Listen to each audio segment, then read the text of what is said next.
Hello friends, ઘઉંના ફાડા અને મગની દાળની વેજીટેબલ ખીચડી બનાવવા માટે મેં ઘઉંના ફાડા અને મગની દાળ લીધેલી છે. તેને બંનેને સારી રીતે ધોઈ અને થોડી વાર માટે પલાળી દેશું.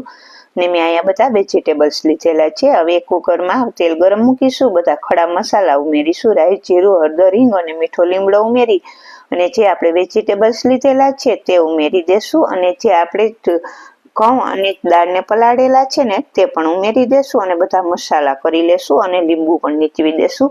પછી પાણી નાખી અને તેને મિક્સ કરી ઢાંકણ બંધ કરીને 4 વિસલ કરી લેશું. તો તૈયાર થઈ ગઈ છે મસ્ત મજાની એકદમ સરસ ટેસ્ટી એવી ઘઉંના ફાડા અને મગની દાળની વેજીટેબલ ખીચડી. આપણે ઉપરથી ઘી ઉમેરીશું, લીલા ધાણા ભાજી ઉમેરીશું, મસાલા, છાશ અને પાપડ સાથે મેં તેને સર્વ કરેલી છે. તો તૈયાર થઈ ગઈ છે મસ્ત મજાની ઘઉંના ફાડા અને દાળની વેજીટેબલ ખીચડી. ફૂલ વિડીયો જોવા માટે પેજને લાઈક કરો અને ચેનલને સબસ્ક્રાઈબ કરો.